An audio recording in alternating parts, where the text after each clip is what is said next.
Hello knitters, Barbara Benson here. I'm an independent knitwear designer who also likes to make videos here on my YouTube channel, Watch Barbara Knit. Make sure to check in the description notes below the video where you will find links to all of my online shenanigans, including how to get my patterns to knit up for yourself, how to join the Watch Barbara Knit Facebook group, how to buy my merchandise, and how to support me on Patreon. Today, I have the first of 3 videos that are highlight reels from the end of December YouTube live that we did. It was a whole lot of fun, but we talked for well over an hour. As I have established on this channel, my videos tend to be 15 or 20 minutes. So I thought I would go through and see if I could break this very long video out into a few categories and make some smaller videos that are easier to watch if you don't have time to watch the whole shebang. This one is designery stuff. It is questions that people asked me about design, my design process, any kinds of designs, and also just some fun stuff that were more personal questions like what's my favorite color or something like that. I'm pretty excited about this. Had a lot of fun, and I wanted to mention that I've decided that at least for a while we are going to try to do a YouTube live at the last Thursday of every month. That is what my plan for the year is. It will be at 7 p.m. Eastern time. So mark that down on your calendar, put it into your phone or whatever you need to do. And I hope you enjoy this highlight about designery stuff from the December live. Does anyone have any questions for me regarding knitting or designing or anything? As I said in my previous, I reserve the right to take the Fifth Amendment if it's just not something I'm comfortable about putting online for posterity. But I would love to answer some questions. I'm working on a mystery knit along right now, believe it or not, but that's all I can tell you about that. Okay, Elizabeth, what is currently on my needles? I'm going to disappoint you. Nothing. I am not, well, the mystery knit along is currently on my needles, but I can't show that to you. And I'm still working through it. It's in a little bit of a timeout because I hit a snag because something I wanted to do isn't going to work. So I have to rethink it and figure out where to go next on the piece. So that is what's on the needles, but I can't do that. And that answers your question, Trisha. There is a mystery knit along in the works. We're probably looking at like in the middle of the spring, hopefully. What is my favorite yarn? Kathy, my favorite yarn is the yarn that I'm knitting with at the time. It's the most of the time. My problem is I love yarn. I love yarn so much, and all different yarns have different applications. Typically, I stay away from, I can tell you what I don't particularly care for. I tend to stay away from lace weight, but then recently I fell in love with lace weight mohair. It's just all kinds of thing. Oh, cool, Debbie. That's cool. What is on my silent? This is the Bittis shawl. It is from my book, Big Yarn, Beautiful Lace Knits. It's in Malabriga Rasta on a size 17 needle, and it is a beast of a shawl, but it is incredibly fast to knit. Good way to start designing. So the way I started designing was looking at a pattern and deciding I didn't like the stitch they used and substituting in another stitch and just playing with things. And really, you need to find your own voice when you're designing. So one really important thing is to, what I was just talking about, try different designers and follow their patterns and find out what you do and do not like instructionally about their patterns and develop your own voice from that point. And you're just going to have to find your own way to design, I'm afraid. Kathleen, that's a really interesting idea. She said, I'm working on designing a shawl, very simple at this point, and I wondered if I added a collar to the wings, do you think that would work? It could. I can't really visualize. So You could conceivably now, you're talking about collar like around like a full collar? Are you talking like a shawl collar? Because I could see like picking up along the edge and making like a shawl collar on a shawl, and something about a shawl collared shawl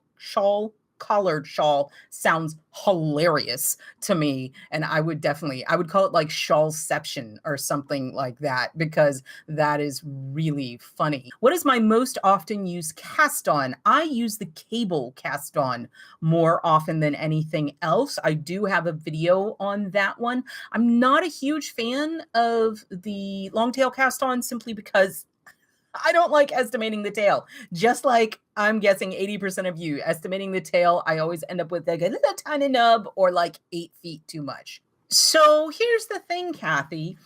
I have to be careful. I really enjoy making videos for y'all. I really do. But I also have to make a living. Okay. So I have to avoid not giving away all of my information, because then there's really no reason. I mean, I think there are reasons to take my class, because every single class I teach is different, because other people bring their own information to the class and they ask questions that I haven't thought of. And I learn things in classes, and there are questions that are asked in classes that end up being incorporated into classes, because I'm like, oh, that was an excellent question. And I try to talk about fibers and bits and as much as possible in videos, but as far as the videos on YouTube, it's not going to have that huge chunk of information, because it's just at some point I have to make money. I'm sorry to say. Am I designing a shawl using the woven stitch? I am not going to rule out that it might show up in a future pattern. I really enjoy it. I don't have one. You know what? I don't know. It might be in a mystery. I haven't decided yet. But it's definitely on the table. Kelly is asking me, what is my favorite color with a fancy U in it? So I'm assuming you are European of some sort. Probably purple. I really, really am drawn to purples, but I really love just about all colors. There are colors that I don't work with simply because they look horrible on me. Like, I love a bright, bright green or a bright, bright orange, but if I wear those colors, I look like a zombie. I'm like, my color, just all the color goes out of me, and it looks horrible on me. But I think in the purple range is really probably my favorite. Well, Darlene, I'm so sorry your local yarn store closed. A lot of yarn stores have closed because of COVID. They could not keep their head above water. But I am happy for my local yarn store to be any of y'all's local yarn store. I don't know if y'all know, I do a Facebook Live every Wednesday on my local yarn store's Facebook page, which is a Good Yarn Sarasota. So if you want to see me more live and say hi, noon Eastern Standard Time on Wednesdays, I do that. And we do a lot of online orders and things through the store, so we can be your local yarn store.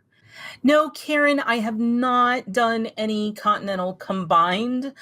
Honestly, anytime I try to change my knitting style, it gets fairly clumsy. Like, I've tried to learn English several times.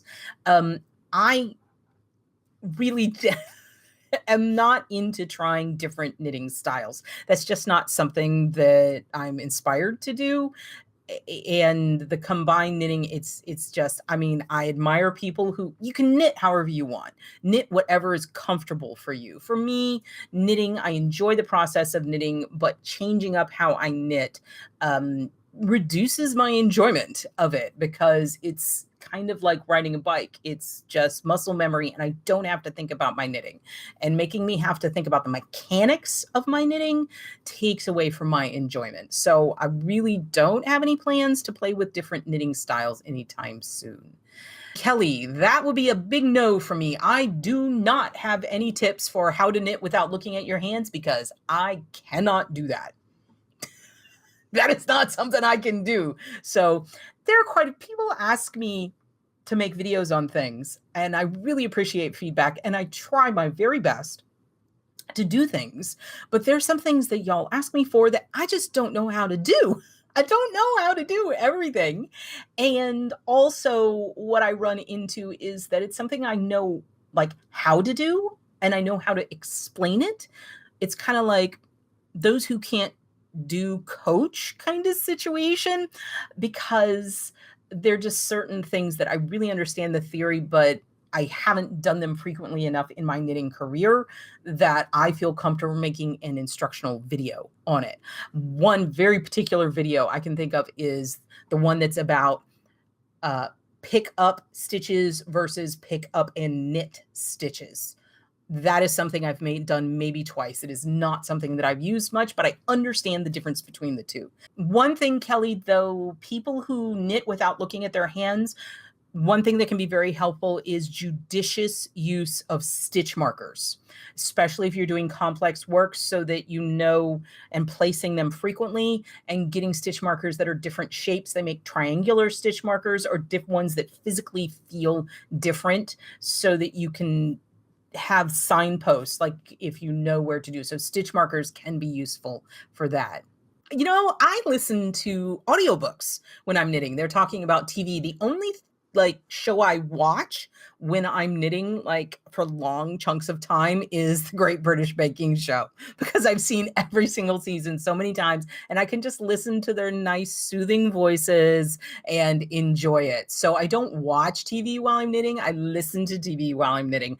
Also, I listen to all kinds of audiobooks. No, Tracy, that is not Doctor Strange. Jamie has told you that is Commander Riker from Star Trek. We can bring him over.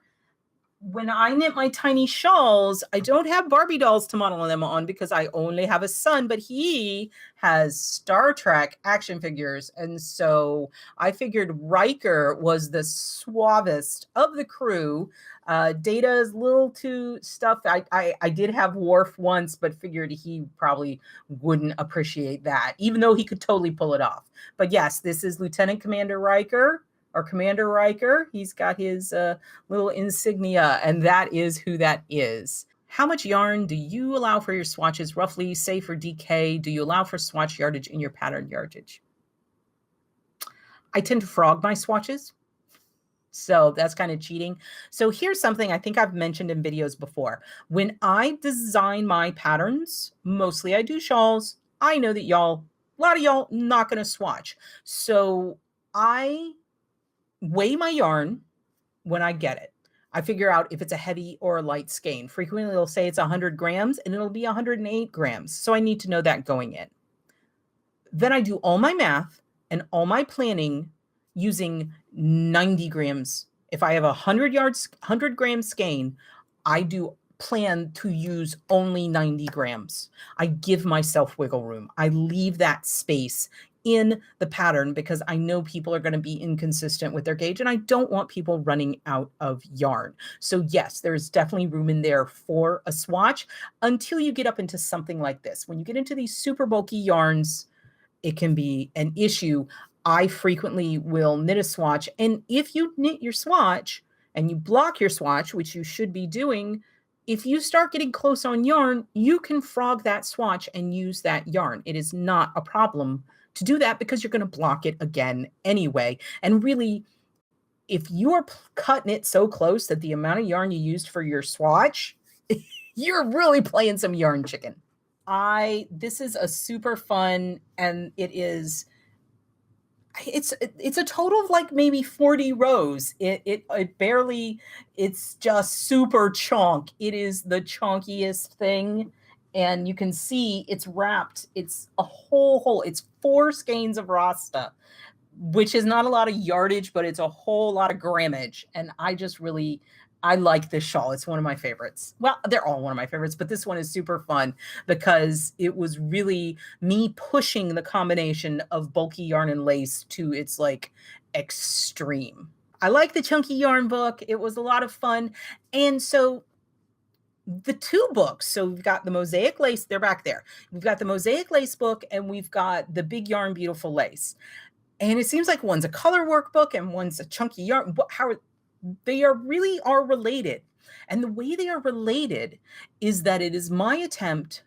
So the mosaic and lace color work is something that is traditionally dense and made for warmth. And it was my way, adding the lace to it was my way of moving color work into something that can be worn more year round in hot climates, as opposed to just when like 2 weeks out of the year.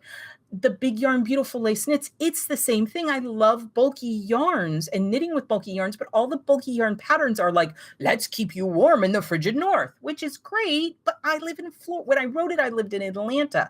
So the Big Yarn Beautiful Lace is about moving bulky yarns to a place where you can knit them and wear them more year round for someone like me who lives in a warm climate. So that was the idea behind the two of those. So this is just lace.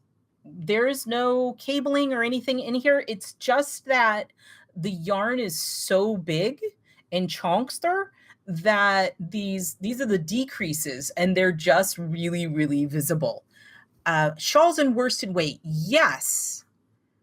So the name of it is Bitis, B-I-T-I-S. Is the name, and it's in Big Yarn Beautiful Lace Knits. This book right there, that book right there. The shawl in worsted weight. Yes, I have designed shawls in worsted weight, Anella Mollis, but I have others. Mapes is worsted weight. I like worsted weight. And obviously Big Yarn Beautiful Lace Knits, it's all bulky. I have DK weight shawls. I like shawls in all different kinds of weight. Onoclea is sport weight, but you could knit it in worsted if you wanted to. You're going to need a larger needle size. Okay. Thank you all so much for coming. If this is something that you are interested in doing, we might be able to do it maybe once a month. I hope this was a good time for y'all. Make sure you give the video thumbs up. And if you want to share it, sharing really does help me. If you could share it to like Facebook, knitting Facebook groups that you're in or anything like that. And if I get the feedback that this is something y'all really want, we can do this again because it was fun. So we're going to wrap this up. If you're not subscribed, remember to subscribe.